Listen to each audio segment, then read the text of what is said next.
Hello everyone. आज हम लेकर आए हैं एक नया टॉपिक। ठीक है, basically on the special request. बच्चे मेरे काफ़ी रिक्वेस्ट कर रहे थे रिगार्डिंग के जो एक सीरीज़ है, लेक्चर सीरीज़ हम लोग यूट्यूब पे स्टार्ट करें। ठीक है, और आज हम बेसिकली इसका आरंभ करने जा रहे हैं एक स्पेशल टॉपिक के साथ, and that is coordination chemistry. Inorganic का एक बहुत ही शानदार टॉपिक जो काफ़ी मल्टीपल कॉन्सेप्ट्स को इंक्लूड करता है, जिसमें हम कोऑर्डिनेशन कंपाउंड की जो टर्मिनोलॉजी है इसको लेकर पहली बार हम इस चैप्टर में बात करेंगे। एंड क्या क्या चीज़ें इसके अंदर रहती है, बिल्कुल सब चीज़ें डिटेल्ड में एडवांस लेवल तक हम इसमें बात करेंगे। From the basic scratch to advance में जाएंगे। एंड इसके बाद हम लोग लेंगे मेटलर्जी टॉपिक। ठीक है, बेसिकली ये जो सीरीज़ है इनऑर्गेनिक से हम लोग स्टार्ट कर रहे हैं, एंड साइमल्टेनियसली हम लोग इसमें ऑर्गेनिक भी अपलोड करेंगे। पहले कोऑर्डिनेशन कंपाउंड को थोड़ा रिदम में लाकर देन फिर हम पैरेलल में जीओसी सबसे पहले रखेंगे, एंड देन फिर कनेक्ट करके हाइड्रोकार्बन के साथ पूरी ऑर्गेनिक को कनेक्टिंग वे में हम लोग पढ़ेंगे, ना कि चैप्टर वाइज। मतलब हाइड्रोकार्बन हेलोअल्केन्स की तरह नहीं, हम चैप्टर वाइज ना पढ़कर पूरा as a organic basically deal करेंगे, सो दैट कि एक कनेक्टेड ऑर्गेनिक जो है हमको फील हो। तो हम वो लेक्चर सीरीज़ भी जल्द ही स्टार्ट करेंगे ऑर्गेनिक को लेकर। तो आज हम बात करने जा रहे हैं कोऑर्डिनेशन कंपाउंड्स के बारे में। तो थोड़ा सा फंडामेंटल से चीज़ों को स्टार्ट करते हैं। तो सबसे पहले अपन हेडिंग डालते हैं about coordination chemistry. Okay, so basically recording वाला जो पार्ट है अपन स्टार्ट कर रहे हैं। इनकेस अगर कोई सजेशंस रहेंगे रिगार्डिंग इसके, तो आप लोग कमेंट में ये बता सकते हो कि कुछ चेंजेस अगर करने हो अबाउट जो पेन की थिकनेस है, ठीक है, या फिर स्पीड को लेकर। स्पीड तो ऑल्दो आप लोग एडजस्ट कर ही लेते हो, क्योंकि कितनी भी स्पीड हम रखें आपको देखना तो 2x में ही है। ठीक है, और 2 घंटे का लेक्चर 2x में करके 3 घंटे में ख़त्म होता है। ठीक है, ये एक नॉर्मल सी बात है, तुम आखिर बहुत अच्छे से समझते हो इस चीज़ को। ठीक है, तो कोऑर्डिनेशन कंपाउंड में हम सबसे पहले हम ये बात कर लेते हैं कि कौन कौन से टॉपिक्स के ऊपर हम बेसिकली इसमें बात करेंगे, मतलब क्या क्या इसके अंदर सब टॉपिक्स हैं जो हम लोग लेने वाले हैं।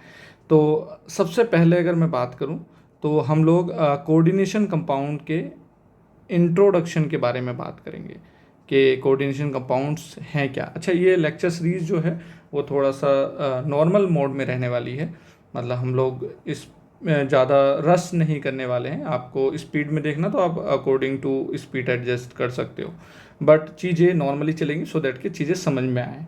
ठीक है, नाउ इंट्रोडक्शन के बारे में बात करेंगे, देन फिर हम एक टर्म से इंट्रोड्यूस होंगे, दैट इज़ लिगेंड। लिगेंड क्या होते हैं, कौन कौन से तरह के होते हैं, उन सारे के बारे में हम बात करने वाले हैं। देन फिर इसमें जो कोऑर्डिनेशन कंपाउंड्स हैं उनका नाम कैसे रखते हैं हम लोग, मतलब बेसिकली आईयूपैक नेमिंग जो है उसके बारे में यहाँ पर हम बात करेंगे। एंड देन इसके बाद कोऑर्डिनेशन कंपाउंड की अपनी ही आइसोमेरिज्म है। ठीक है, ऑल्दो बेसिक फंडा सेम है आइसोमेरिज्म का, बट इसमें थोड़ा सा अलग से हमें बात करनी होती है। Isomerism in coordination compound. Then हम थ्योरीज़ के बारे में बात करेंगे कि जब कोऑर्डिनेशन कंपाउंड किस तरह से पिक्चर में आया, कौन कौन सी थ्योरीज़ थी जिन्होंने इसको इंट्रोड्यूस किया। तो थ्योरीज़ में सबसे पहले हम लोग बात करेंगे about Werner theory. Then second हम बात करेंगे अबाउट EAN रूल। अभी इसको लिख कर छोड़ दो क्योंकि डिटेल करने की ज़रूरत नहीं है। जहाँ पर हम बात करेंगे हम बात कर लेंगे EAN रूल का मतलब है इफ़ेक्टिव एटॉमिक नंबर रूल। ठीक है, अभी कुछ बात नहीं कर रहे हैं, सिर्फ ओवरव्यू दे रहे हैं। नेक्स्ट उसके बात करेंगे हम बात VBT की, वैलेंस बॉन्ड थ्योरी, जो कि कहीं ना कहीं केमिकल बॉन्डिंग में हमने इसका फंडामेंटल देख लिया है, बट यहाँ भी हम बिल्कुल डिटेल पढ़ने वाले हैं। फोर्थ हम बात करेंगे about CFT, that is crystal field theory. And then फिर लास्ट में हम एंड करेंगे विद सम एप्लीकेशंस। सो कुछ इस तरह से हमारा बेसिकली चैप्टर रहने वाला है। तो नाउ स्टार्ट करते हैं एक बेसिक टर्म के साथ, एंड वो टर्म है हमारा सॉल्ट। सो अगर मैं आपसे बात करता हूँ कि सॉल्ट बेसिकली क्या है, तो कुछ लोगों को आंसर ये आता है कि सॉल्ट बेसिकली एसिड और बेस से मिलने वाली चीज़ है। ठीक है, तो यहाँ हम बिल्कुल एग्री करते हैं कि सॉल्ट एसिड और बेस के न्यूट्रलाइजेशन से मिलता है, सॉल्ट प्लस वाटर। बट हम इन लोग एक चीज़ और ऐड कर रहे हैं यहाँ पर कि अगर मैं सॉल्ट को पानी में डालता हूँ तो सॉल्ट अपने सारे आयंस को एक्वस मीडियम में प्रोवाइड करा देता है, मतलब पानी के अंदर प्रोवाइड करा देता है।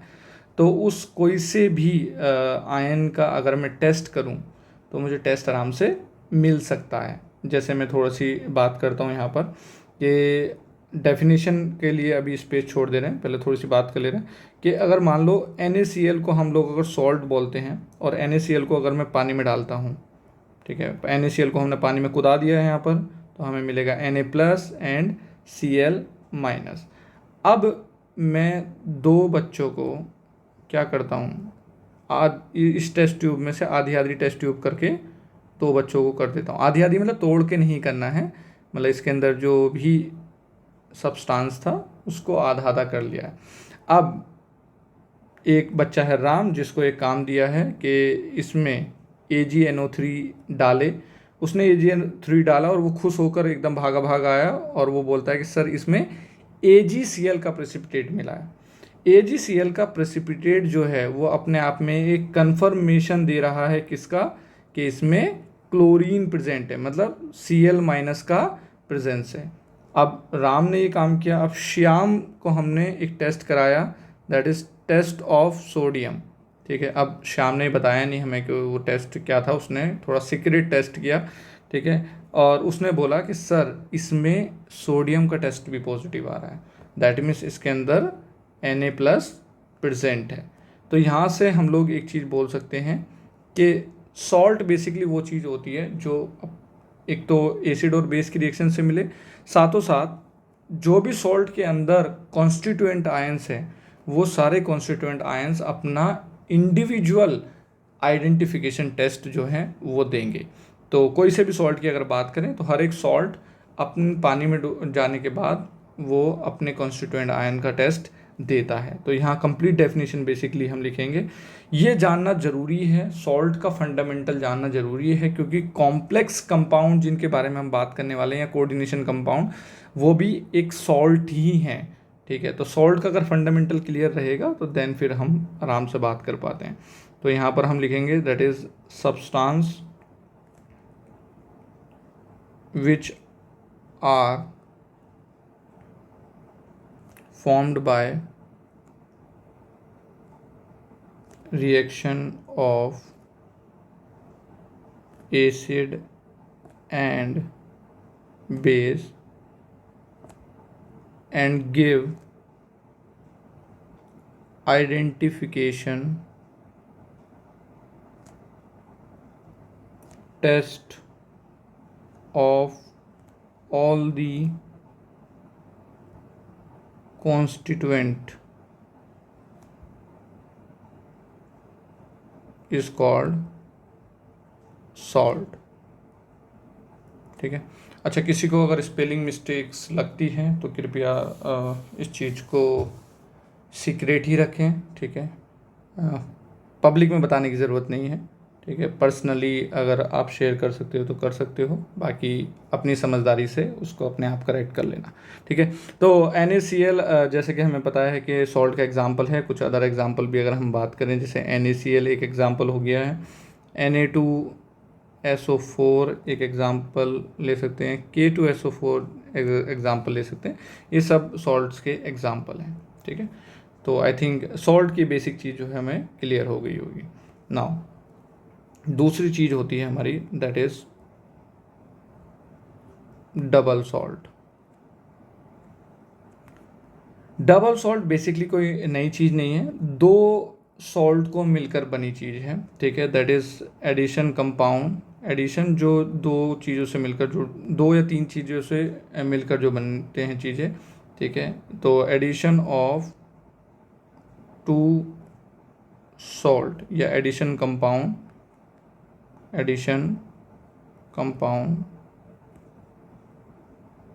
formed by two salts, that is double salts। अब जैसे अगर हम एग्जांपल लें, हमने काफ़ी सारे इस तरह के कंपाउंड देखे होंगे, जैसे KCl dot MgCl2 dot 6H2O। ये जो है हमारा कंपाउंड, ये डबल सॉल्ट है क्योंकि इसके अंदर दो सॉल्ट है, KCl और MgCl2। या फिर एलम जो कैटेगरी होती है, जैसे potash alum K2SO4 dot Al2SO4 whole thrice dot 24H2O। ठीक है, सो ये भी क्या है, हमारा डबल सॉल्ट है। ऐसे बाकी काफ़ी सारे सॉल्ट्स हैं जो डबल सॉल्ट की कैटेगरी में आते हैं। अच्छा, ये भी एक नॉर्मल जो क्लासिक डेफिनेशन है उसको जस्टिफाई करते हैं कि इनको भी अगर हम पानी के अंदर डालेंगे तो ये अपने कंस्टिट्यूएंट्स आयन का आइडेंटिफिकेशन टेस्ट देते हैं। ठीक है, ये पहला ये जो है हमारा, that is potash alum and जो अबव कंपाउंड है हमारा वो है दैट इज़ कार्नलाइट। अभी हम लोग मेटलर्जी पढ़ेंगे तो उसमें हम इनके नाम जो हैं बात कर लेंगे। ठीक है, तो जैसे अदर एलम भी जो होते हैं, ये पोटास एलम लिया, एलम एक क्लास है कंपाउंड की, तो सारे ही एलम जो हैं हमारे वो डबल सॉल्ट्स में ही आते हैं क्योंकि वो कुछ इसी तरह से रिप्रेजेंट होते हैं। उनके अंदर दो तरह के कटायंस होते हैं, जैसे यहाँ एक यूनिपॉजिटिव कटायन है दैट इज़ +1 वाला, एंड दूसरा कटायन होता है +3 वाला, जैसे यहाँ एल्युमिनियम +3 है। तो +1 और +3 के कॉम्बिनेशन से मिलकर बेसिकली एलम जो कैटेगरी है वो बनती है। ऑल्दो एलम हमारा भी पॉइंट ऑफ इंटरेस्ट नहीं है, बस जो डबल सॉल्ट्स हैं दैट उसके एग्जांपल में अगर हम बात करें तो एलम की बात कर सकते हैं। तो डबल सॉल्ट वो सॉल्ट जो कि एडिशन कंपाउंड है, दो सॉल्ट से मिलकर बनी चीज़। नाउ अब हम बात करते हैं हमारे मुद्दे के बारे में। ठीक है, दैट इज़ कॉम्प्लेक्स सॉल्ट, जिस चीज़ के ऊपर अपना चैप्टर है। कॉम्प्लेक्स सॉल्ट की अगर मैं बात करूं तो एक एग्जांपल लेकर बात करता हूं मैं। यहाँ मेरे पास एक बीकर है, बीकर क्या, टेस्ट ट्यूब ही है बेसिकली। इसमें हमारा सॉल्यूशन है। अच्छा, सॉल्यूशन को यहाँ हम लोग कलर से अगर वो करें, ब्लू आई थिंक यही लगेगा, जितना भी, चलो ठीक है चल जाएगा काम।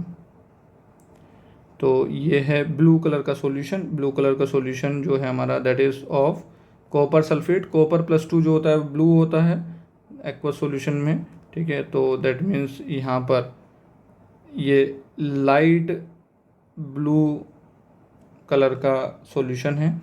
इसमें हमने एक्सेस में अमोनिया पास करी। एक्सेस में हमने क्या पास किया, इसमें अमोनिया। और हम ऐसी ऑब्जर्वेशन देखते हैं कि जो अमोनिया पास करने के बाद जो प्रोडक्ट बना उसका कलर है दैट इज़ इंक ब्लू। अब आई थिंक ये इंक ब्लू, ये कलर ब्लू सा ही लग रहा है हमको। ठीक है, हाँ चल जाएगा। तो जो फाइनल सॉल्यूशन मिला दैट इज़ वो मिला हमें ink blue solution. And ink blue solution का कंपोजिशन था that is CuNH3 whole 4SO4। ये कंपाउंड बना, ऑल्दो इसका नाम भी होता है दैट इज़ स्विट्ज़र सॉल्ट। ठीक है, काफ़ी फेमस कंपाउंड है। तो इंक ब्लू कलर का सॉल्यूशन हमको यहाँ से मिला। ठीक है, अब जो भी सॉल्यूशन बना, सॉल्यूशन बाहर से कंपाउंड दिखता नहीं है, तो हमने फिर से राम और श्याम को बुलाया है। ठीक है, और फिर से हमने क्या कराया इसमें टेस्ट। ठीक है, यहाँ पर हम लोग टेस्ट करा रहे हैं। दो टेस्ट ट्यूब, अलग अलग टेस्ट ट्यूब में हमने बेसिकली क्या किया, इसको अलग अलग सेपरेट किया। ठीक है, एंड देन फिर इन टेस्ट ट्यूब को हमने आगे टेस्ट के लिए भेजा।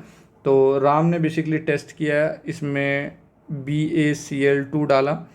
तो जैसे ही BaCl2 डाला तो उसको BaSO4 का प्रेसिपिटेट मिला। इससे ये कन्फर्म हुआ कि इसमें कौन है, सल्फेट आयन प्रेजेंट है। तो BaSO4 का जो प्रेसिपिटेट होता है वो वाइट होता है। ये मैं अभी बता रहा हूँ, जो भी प्रेसिपिटेट कलर हैं ये अभी हम पहली बार जान रहे हैं तो कोई लोड लेने की ज़रूरत नहीं है। अभी हम बस इनको मुद्दे को समझने की कोशिश करेंगे, बेसिकली बात क्या चल रही है। नाउ अगला टेस्ट श्याम ने किया, दैट इज़ H2S, ठीक है। और H2S जो है बेसिकली वो कॉपर +2 का टेस्ट है, बट श्याम को इसकी ऑब्जर्वेशन में कुछ नहीं मिला, that means there is no change. तो फिर हमने थोड़ा सा कंसर्न होकर तीसरी टेस्ट ट्यूब में लिया और फिर इसमें हमने टेस्ट किया, टेस्ट ऑफ अमोनिया।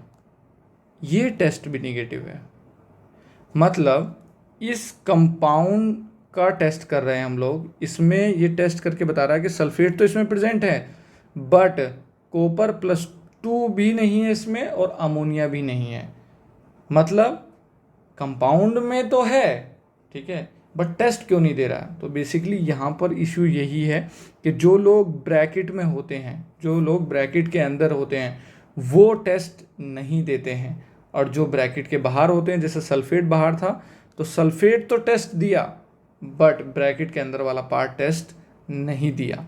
तो ऐसे सॉल्ट जिसके कुछ आयंस तो टेस्ट देते हैं बट कुछ आयंस टेस्ट नहीं देते हैं, मतलब कुछ ना कुछ कॉम्प्लेक्सिटी वाली बात आ गई है इसमें, और ऐसे सॉल्ट को हम लोग बोलते हैं कॉम्प्लेक्स सॉल्ट। बेसिकली इसको हम एडिशन कंपाउंड भी बोलते हैं, कि दो कंपाउंड से मिलकर बनने वाली चीज़ जो कि अपने सारे कंस्टिट्यूएंट आयन का टेस्ट ना दे, वो हमारा कॉम्प्लेक्स सॉल्ट होता है, ठीक है। तो फंडामेंटल बेसिकली फ़र्क जो यहाँ पर बेसिक सॉल्ट से निकल कर आया वो ये कि ये अपने सारे आयंस का टेस्ट नहीं दे रहा है, दैट मीन्स इसमें कहीं ना कहीं कॉम्प्लेक्सिटी प्रेजेंट है। ओके, तो नाउ यहाँ हम डेफिनेशन लिख लेते हैं इसकी, that is addition compound formed by two different compound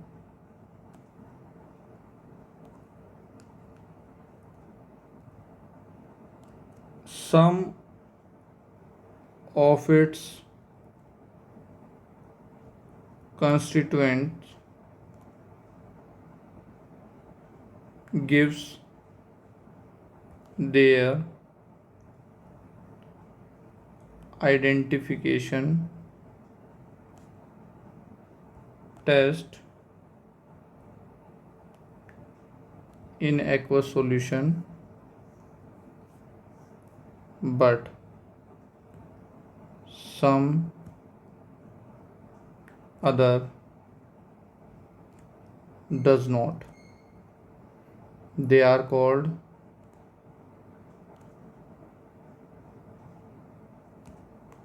complex salt, और हम लोग मॉडर्न टर्मिनोलॉजी में इसको कोऑर्डिनेशन कंपाउंड भी बोलते हैं, that is according to modern terminology, ठीक है। तो बेसिकली ये बात हुई अबाउट द फंडामेंटल, ठीक है, कि कैसे कॉम्प्लेक्स सॉल्ट नॉर्मल सॉल्ट से अलग है, ठीक है। अब इस कॉम्प्लेक्स सॉल्ट्स के बारे में अब हम और डिटेल करते हैं। जैसे एक कंपाउंड यहाँ पर लेते हैं हम FeSO4 के साथ KCN की जब हमने रिएक्शन करी एक्सेस में, तो हमें बेसिकली यहाँ से कंपाउंड जो कॉम्प्लेक्स कंपाउंड मिलता है दैट इज़ K4FeCN6, ठीक है। तो ये कंपाउंड के बारे में हम बात करते हैं कि कंपाउंड के अंदर क्या क्या चीज़ें हैं, टर्म्स क्या क्या हैं इसके अंदर। तो हम इसको थोड़ा सा यहाँ पर इस तरह से लेते हैं कि K4FeCN6। अब ना सबसे पहला काम यहाँ पर ये जान लेते हैं कि ये चीज़ें क्या क्या हैं। जो भी चीज़ ब्रैकेट के बाहर होती है वो लेफ़्ट साइड में हो या राइट साइड में हो, ठीक है। अच्छा, नॉर्मल सॉल्ट जो होते हैं, नॉर्मल सॉल्ट जो होते हैं, जैसे NaCl की अगर हम बात करें तो सॉल्ट में हमेशा कटायन पहले होता है, अनायन बाद में होता है। तो जब कभी भी हमारा कोई भी कोऑर्डिनेशन कंपाउंड लिखा जाएगा तो उसमें कटायन पहले होगा और अनायन वाला पार्ट बाद में होगा। तो जैसे अगर यहाँ मैं बात करूँ कि 4 पोटेशियम है और हर एक पोटेशियम पर एक पॉजिटिव चार्ज होता है, तो यहाँ पर इस पर आएगा 4 माइनस। तो अगर 4 माइनस आ रहा है और हमें पता है कि साइनाइड के ऊपर, जो साइनाइड के ऊपर चार्ज होता है वो होता है -1, तो अगर हमें यहाँ पर इस मेटल की ऑक्सीडेशन स्टेट निकालनी होगी तो हम कैसे निकालेंगे, इसको x मान लेंगे, प्लस 6 इंटू 6 साइनाइड पे क्या है -1 है, एक साइनाइड पे -1 है तो 6 पे -6 हो जाएगा, और होल चार्ज ब्रैकेट के ऊपर कितना है -4, तो यहाँ से x इजिकल टू क्या निकल जाएगा +2। इस तरीके से हम लोग मेटल का ऑक्सीडेशन स्टेट निकाल सकते हैं, जो कि हमने कहीं ना कहीं रिडॉक्स वाले चैप्टर में भी कुछ इसी तरीके से सीखा था, ऑक्सीडेशन स्टेट को निकालना। नाउ यहाँ पर अगर बात करें फर्दर, तो कोऑर्डिनेशन कंपाउंड के अंदर जो चीज़ बाहर प्रेजेंट होती है उसे हम बोलते हैं that is counter ion. Bracket के स्टार्ट होने पर जो सबसे पहली चीज़ जो प्रेजेंट होती है दैट इज़ वो होता है हमारा मेटल, उसे बोलते हैं हम लोग सेंट्रल मेटल। मेटल के अलावा जो भी ब्रैकेट में जो भी चीज़ होती है वो होता है हमारा लिगेंड। दैट इज़ मेटल के अलावा ब्रैकेट में जो भी होता है वो लिगेंड होता है। लिगेंड का काम होता है मेटल को इलेक्ट्रॉन देना। कैसे देता है अभी हम स्ट्रक्चर बना के देखेंगे। जितने नंबर ऑफ लिगेंड होते हैं बेसिकली वो रिप्रेजेंट करता है कोऑर्डिनेशन नंबर। ऑल्दो आगे जाके थोड़ा सा डिटेल करेंगे इसके बारे में हम, ठीक है, बट अभी के लिए हम ये मान के चलें कि जितना नंबर ऑफ लिगेंड होता है that is coordination number. Now यहाँ पर पूरे ब्रैकेट वाले पार्ट को हम लोग बोलते हैं कोऑर्डिनेशन एंटिटी या फिर कोऑर्डिनेशन स्फीयर, ठीक है। तो ये सारी चीज़ें हैं। लिगेंड है इसके अंदर, सेंट्रल मेटल है इसके अंदर, काउंटर आयन जो कि बाहर प्रेजेंट होता है ब्रैकेट के। क्या होता है बेसिकली, ब्रैकेट के बाहर वाला जो पार्ट है वो पानी में डालने पर साइड हो जाता है। जैसे अगर हम बोलें इसको कि इस कंपाउंड को अगर मैं पानी में डालता हूँ, मतलब एक्वस मीडियम में अगर मैं इसको डालता हूँ तो 4K+ अलग हट जाएंगे एंड FeCN होल 6 4- अलग हट जाएगा। मतलब ब्रैकेट नहीं खुलेगा, bracket as a whole ion अलग हो जाएगा एंड बाहर के जो काउंटर आयन है अलग हो जाएंगे। ये जो हैं बेसिकली 5 आयंस हमें सॉल्यूशन में मिलेंगे।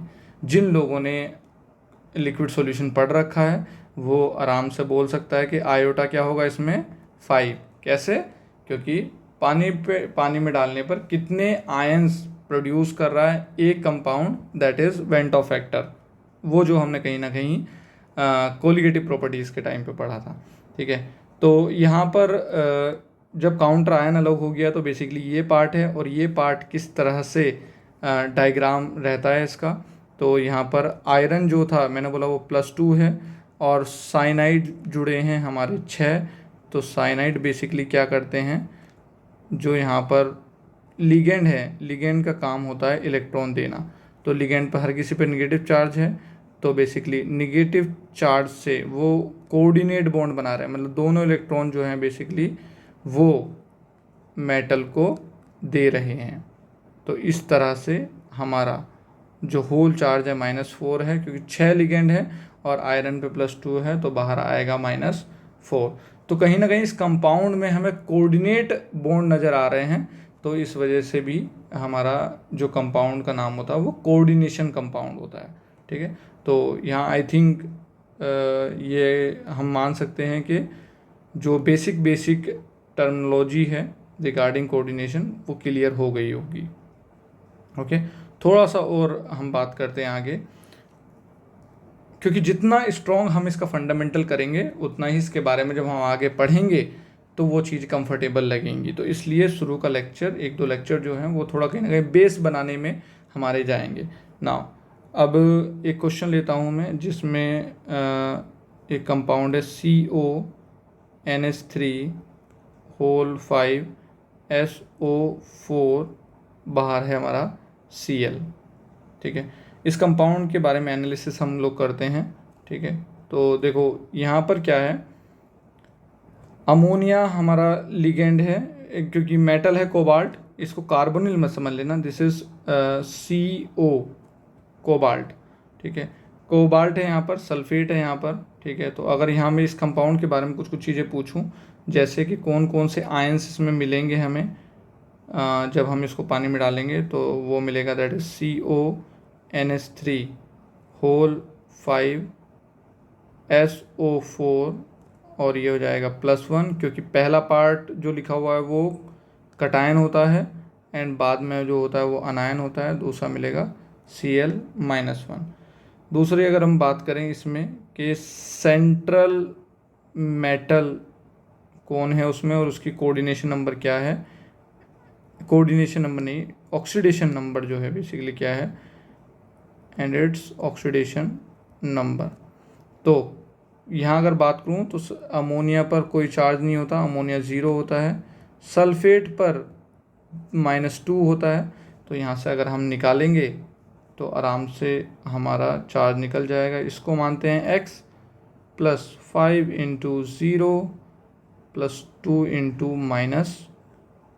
-1, and that is minus, that is 1 × -2 is equal to whole charges +1, तो x इज इक्वल टू यहाँ जाएगा दैट इज +3। तो यहाँ पर कोबाल्ट जो है वो +3 में प्रेजेंट है।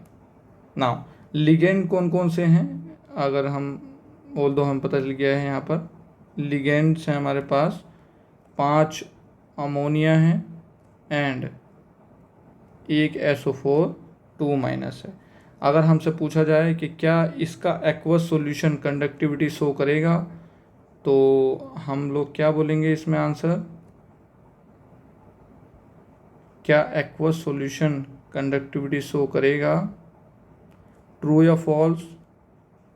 तो बेसिकली आंसर है ट्रू, क्योंकि जो भी चीज़ आयंस प्रोवाइड कराती है वो तो कंडक्टिविटी शो करती ही है, हमने इलेक्ट्रोकेमिस्ट्री में बात करी है ये। अगर यहाँ पूछा जाए went Hoff factor, went Hoff factor जो है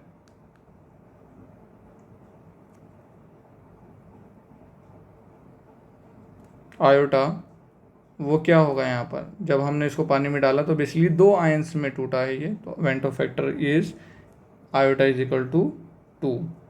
ठीक है, यहाँ पर अगर हम बोलें कि काउंटर आयन कौन है, तो काउंटर आयन हमारे पास है यहाँ पर Cl-। BaCl2 अगर मैं डालता हूँ, BaCl2 अगर डालता हूँ, तो क्योंकि सल्फेट का टेस्ट होता है एज ए BaSO4, तो सल्फेट तो ब्रैकेट के अंदर है यहाँ पर, तो यहाँ कोई टेस्ट नहीं आएगा, that is no test of SO4 2-। बट अगर मैं AgNO3 डालता हूँ, ठीक है, तो यहाँ पर Cl- क्योंकि बाहर है, तो ये क्लोराइड का टेस्ट देगा, AgCl के तौर पर मिलेगा यहाँ पर, gives test of Cl- as AgCl का वाइट प्रेसिपिटेट। देखो जो जो कलर में लिखते जा रहा हूँ वो थोड़ा सा ध्यान रख के चलना, मतलब कम से कम अवेयरनेस रखना कि लिखा क्या जा रहा है, क्योंकि ऐसा ना हो कि हम बाद में बोलेंगे ये तो कलर हमें बताया नहीं था, हम लिखवा के चल रहे हैं धीरे धीरे, सो दैट के इनऑर्गेनिक में कुछ कुछ चीज़ें थोड़ी सी प्रायर अगर हमें पता रहती हैं तो बाद में एकदम बहुत ज़्यादा इन्फॉर्मेशन टाइप नहीं लगता है, तो थोड़ा थोड़ा हम डाइजेस्ट करके बेसिकली चलें तो हमारे लिए बहुत अच्छा रहेगा। ओके, नाउ आगे बढ़ते हैं, यहाँ पर बात करते हैं एक क्वेश्चन की, MCQ एज क्वेश्चन 2 ले लेते हैं, क्योंकि ये था हमारा क्वेश्चन नंबर 1। अब जैसे जैसे ये मैंने इस कंपाउंड के लिए किया है ये पूरा एनालिसिस, आप 1-2 और कंपाउंड लेकर इसका एनालिसिस कर सकते हो, उससे काफ़ी अपना स्ट्रॉन्ग हो जाएगा ये वाला पार्ट। तो यहाँ पर मैं बात कर रहा हूँ दैट इज़ 1 मोल हमारे पास कंपाउंड है PT platinum that is NH3 whole 4 Cl2, और बाहर है हमारा दैट इज़ Br2। इसको जब हमने रिएक्ट कराया, when react with excess of AgNO3, it produce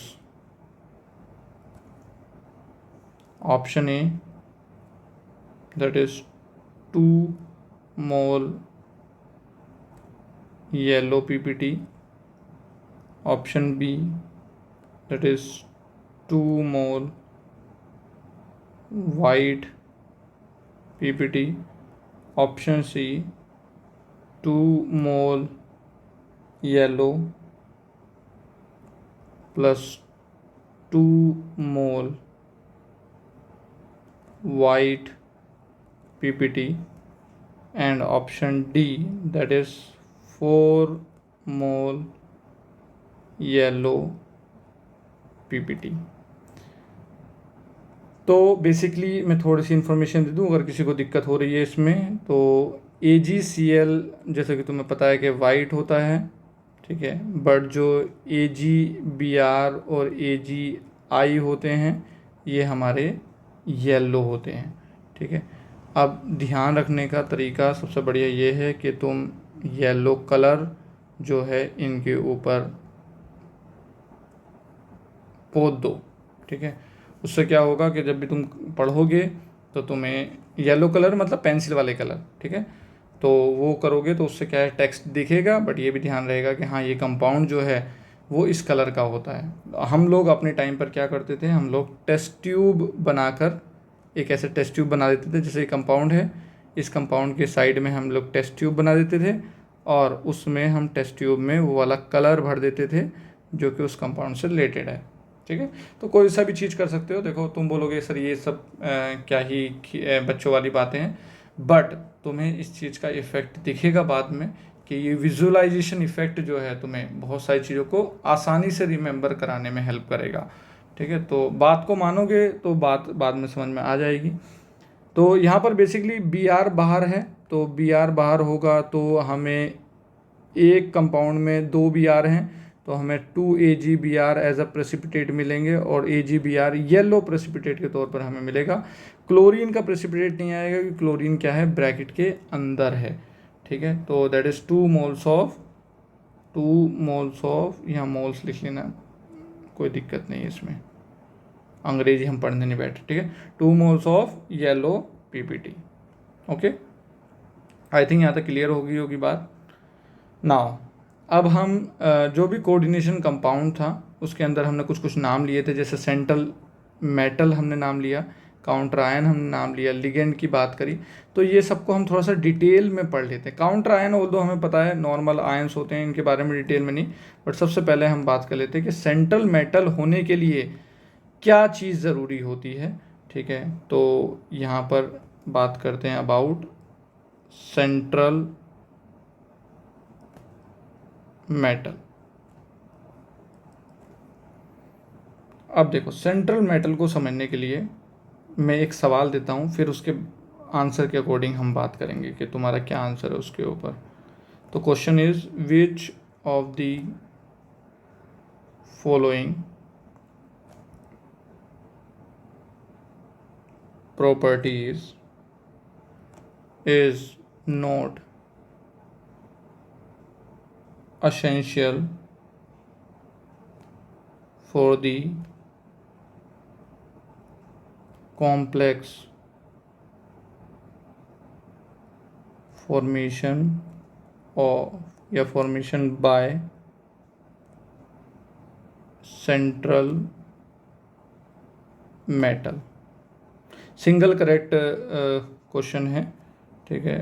तो पहला option is small size, second option is vacant orbital of low energy, C option that is high positive charge density, and D option, that is variable oxidation state. अपना दिमाग लगाओ, जो कि basically जिसकी भारी कमी है, बट फिर भी कोशिश करो एक बार कि क्या ऑप्शन हो सकता है, कि कौन सी ऐसी प्रॉपर्टी है जो कि सेंट्रल मेटल के पास अगर ना हो तो कोई दिक्कत नहीं है। पॉज करो स्क्रीन को, सोचो कि क्या हो सकता है, फिर आंसर करो।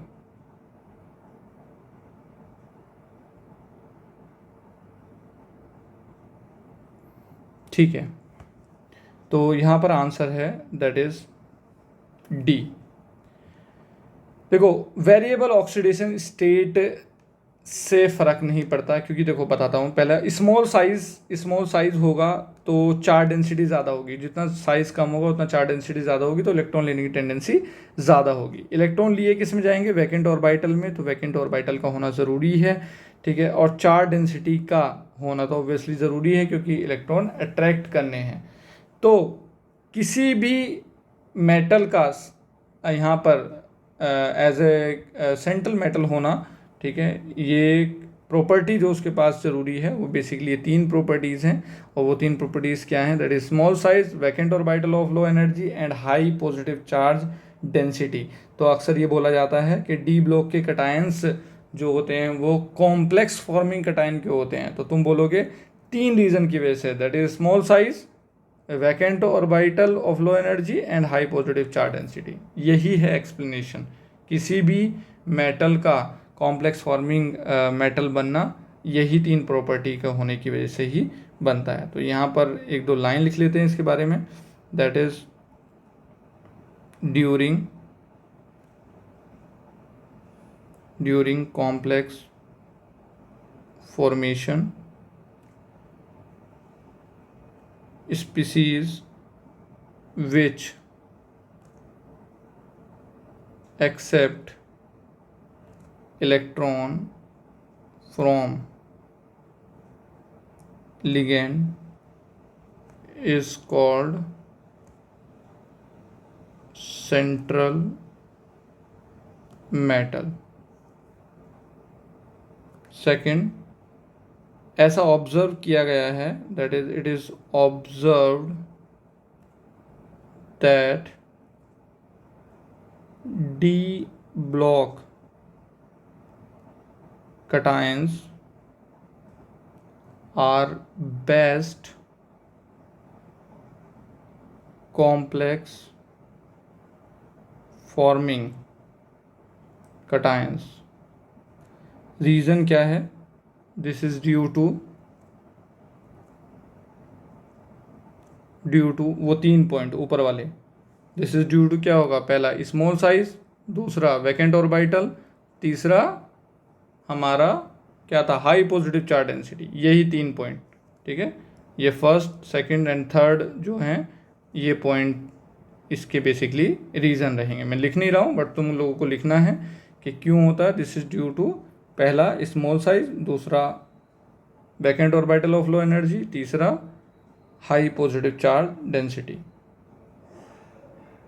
नेक्स्ट पॉइंट, एस ब्लॉक के जो कटायंस होते हैं, S block cation are not good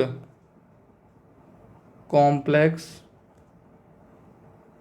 forming cation but, अच्छा, अच्छे कटायंस क्यों नहीं है कॉम्प्लेक्स फॉर्मिंग, 3 रीजन की वजह से, कुछ ना कुछ उनमें 3 रीजन में गड़बड़ा रहा होगा।